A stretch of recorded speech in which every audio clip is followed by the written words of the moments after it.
बिस्मिल्लाहिर्रहमानिर्रहीम। अस्सलाम वालेकुम फ्रेंड्स, मैं आपका दोस्त वकार ताहिर ख़ान एम्स्टर्डम हॉलैंड से एक बार फिर आप सब दोस्तों और भाइयों की खिदमत में हाजिर हूँ। फ्रेंड्स, काफ़ी मेरे व्यूवर्स और सब्सक्राइबर्स मुझसे अक्सर व बेशतर सवाल पूछते हैं कि वकार भाई, अगर हमारे को कोई शख्स शेंगन स्टेट के किसी मुल्क मसलन जर्मनी, फ्रांस, बेल्जियम, स्विट्ज़रलैंड या हॉलैंड को लेने अगर स्पॉन्सर करता है तो उसमें हमारे को वीज़ा मिलने के कितने चांसेस होते हैं, इसका क्या तरीक़ाकार है, इस बारे में हमारे को बताएं। तो फ्रेंड्स, इस वीडियो में मैं इस टॉपिक को कवर करूँगा और आपको डिटेल से बताऊँगा कि स्पॉन्सरशिप क्या होती है, किस तरह के लोगों को वीज़ा मिलने के चांसेस होते हैं और स्पॉन्सरशिप की कितनी इकसाम हैं। तो फ्रेंड्स, इस वीडियो को हम दो पार्ट में डिवाइड कर लेते हैं। पहले पार्ट में तो हम डिस्कस करेंगे कि वो जो फैमिली मेम्बर्स आपके यूरोप के किसी भी मुल्क में मौजूद हैं वो अगर आप स्पॉन्सर करते हैं, और दूसरे पार्ट में हम बात करेंगे जॉब स्पॉन्सरशिप या बिजनेस स्पॉन्सरशिप। फ्रेंड्स, मैं गुज़श्ता 23 सालों से यहाँ पर रह रहा हूँ और काफ़ी दफ़ा मैंने अपने पेरेंट्स को और दूसरे फैमिली मेम्बर्स को मैंने यूरोप में स्पॉन्सर किया है, वो यहाँ पर आए हैं। और उसके अलावा भी मेरे बहुत सारे फैमिली मेम्बर्स जिनको मैं स्पॉन्सर करता हूँ वहाँ उनका आना जाना लगा रहता है। तो मेरे अपने जो पर्सनल एक्सपीरियंस हैं वो भी मैं आपके साथ इस वीडियो में इंशाल्लाह ताला शेयर करूँगा। तो फ्रेंड्स, चलते हैं पहले पार्ट की तरफ। तो फ्रेंड्स, अगर आपको कोई भी फैमिली मेम्बर्स, आपके अंकल, रिश्तेदार, आपका कज़न, आपका भाई या कोई भी शख्स यूरोप के किसी भी मुल्क में रहता है, फ़र्ज़ करें हॉलैंड में रहता है, और अगर वो स्पॉन्सर करता है तो उसके लिए ये कि उसकी कम से कम 1600 यूरो नेट सैलरी महीने की होना चाहिए। उसके साथ साथ अगर वो शादीशुदा है तो वो और उसकी बीवी टाउन हॉल में जाएंगे यहाँ पे, यानी कि जो म्यूनसिपल कॉरपोरेशन का ऑफिस होता है वहाँ से उसकी एक इनविटेशन लेटर निकलवाएंगे। नॉर्मली जो स्पॉन्सरशिप है उसको यहाँ पे इनविटेशन कहा जाता है। तो वो इनविटेशन का एक फॉर्म निकलवाएंगे, उसको फिलअप करेंगे। उस शख्स की डिटेल्स जिसको उन्होंने अप्लाई करवाना है उसकी तमाम डिटेल्स, एड्रेस और अपने पासपोर्ट की कॉपी और अपनी वाइफ के पासपोर्ट की कॉपी लगा के और टाउन हॉल से उस पर एक स्टैम्प लगेगी यानी इनविटेशन की, और वो उसकी फ़ीस 15 से 20 यूरो होती है। तो वो वहाँ से लेके और अपनी इनकम की या सैलरी के या कारोबार की जो भी इनकी इनकम के ज़राए हैं वो लगा के उस शख्स को भेज देगा जिसने पाकिस्तान में वीज़ा अप्लाई करना है। अब असल में काम शुरू होता है यहाँ से। अब अगर जिस शख्स को भेजा गया है उसकी कुछ इनकम है यानी कि 40-50 हज़ार रुपये महीने की कम से कम, और उसकी सैलरी उसके अकाउंट में आ रही है, प्लस उसका 6 महीने से पुराना बैंक स्टेटमेंट होना ज़रूरी है। साथ में अगर उसकी प्रॉपर्टी के डॉक्यूमेंट्स हैं तो वो भी एक पॉजिटिव साइन है वीज़ा मिलने के लिए।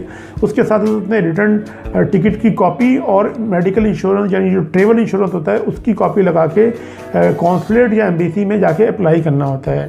तो इस तरह के जो लोग होते हैं उनको वीज़ा मिलने के चांसेस होते हैं, यानी कि यूँ समझ लें कि उनको 70% इस तरह की स्पॉन्सरशिप से वीज़ा मिलने के चांसेस होते हैं।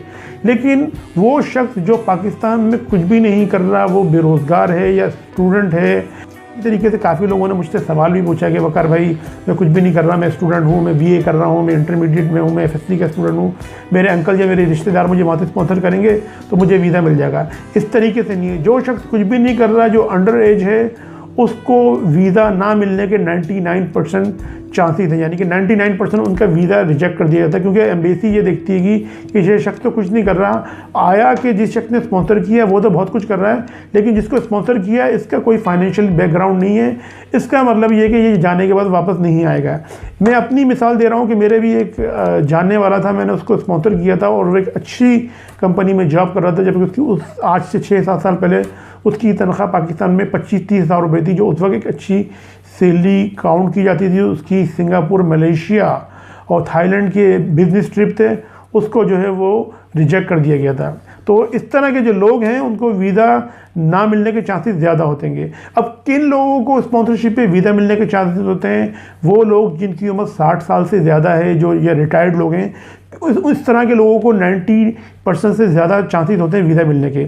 उसकी मिसाल मैं बता दूं कि मेरे पेरेंट्स यहाँ पे 5-6 दफ़ा आ चुके हैं, मेरे और भी दूसरे अज़ीज़ोकार हैं, क्योंकि एम्बेसी ये देखती है जिसकी उम्र पाकिस्तान में 60 साल है, ये एक रिटायर्ड पर्सन है, इसने अपनी पूरी ज़िंदगी जॉब करने में या गुजार दी, अब ये यूरोप में ख़ासतौर पर अपनी बच्चों से मिलने के लिए जा रहा है या अपने किसी फैमिली मेम्बर से मिलने जा रहा है। इसका मतलब ये है कि ये यहाँ पे मिलने के लिए जा रहा है, इस बुढ़ापे में वहाँ पे जाकर ये स्लिप नहीं होगा। और 90% लोगों की चांसेस ये होते हैं कि जो इस तरीके से यूरोप में अपनी फैमिली मेम्बर से मिलने के लिए जाते हैं तो वो वापस अपने मुल्क में आ जाते हैं। तो मैंने आपको तीनों कंडीशन बता दी कि जो शादीशुदा है, जो जॉब कर रहा है उसके क्या चांसेस हैं, और जो बेरोज़गार हैं उनको वीज़ा मिलने के नहीं चांसेस होते हैं, और जिनकी उम्र 60 साल से ज़्यादा है उनको वीज़ा मिलने के चांसेस होते हैं अगर उनको कोई स्पॉन्सर करे। इसके अलावा फ्रेंड दूसरी तरह की जो स्पॉन्सरशिप होती है बिजनेस स्पॉन्सरशिप या जॉब स्पॉन्सरशिप। कोई शख्स है, उसने अभी फर्स्ट करेंगे फ्रेश MBA कंप्लीट किया है, फ्रेश BE कंप्लीट किया है, फ्रेश MBBS कंप्लीट किया, उसने यूरोप में फर्स्ट करें हॉलैंड में जॉब के लिए अप्लाई किया या जर्मनी में जॉब के लिए अप्लाई किया, उसको जॉब की ऑफ़र आ गई है कि यानी कि उसको इंटरव्यू के लिए जाना है, तो इस इंटरव्यू के बिहाफ पे भी उस शख्स को वीज़ा मिल जाता है।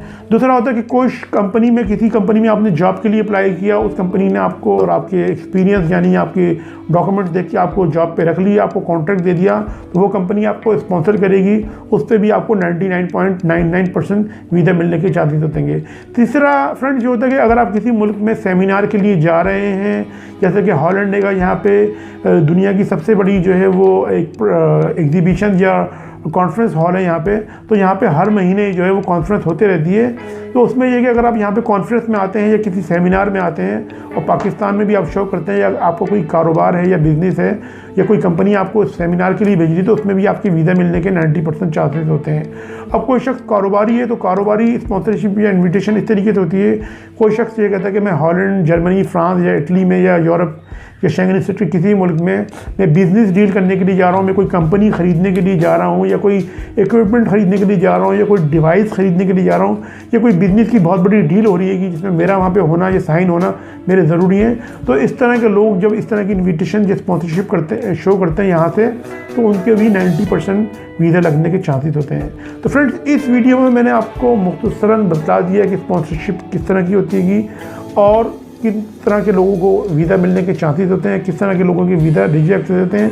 इस वीडियो के इख्तिताम पर मैं आपको फिर दोबारा रिपीट करता हूँ, जो लोगों के जहनों में गलतफहमी कि वो गलतफहमी दूर कर दें। अगर आप पाकिस्तान में कुछ भी नहीं कर रहे या आपके सोर्स ऑफ इनकम के ज़राए बिल्कुल लो हैं या कम है, तो उस तरह की स्पॉन्सरशिप पे भी आपको वीज़े के रिजेक्ट होने के चांसेस बहुत ज़्यादा होते हैं। तो फ्रेंड्स, वीडियो अगर आपको पसंद आई हो तो इसको लाइक करें, वीडियो को ज़्यादा से ज़्यादा अपने तमाम तरह जानने वालों के साथ शेयर कीजिए, ताकि उनकी भी ये गलतफहमी दूर हो जाए, उनको भी कुछ हेल्प मिल जाए इस तरह की इन्फॉर्मेशन से। फ्रेंड्स, हमारे चैनल को सब्सक्राइब करें। मैं मिलता हूँ आपसे अपनी नेक्स्ट वीडियो में। अस्सलाम वालेकुम, अल्लाह हाफ़िज़।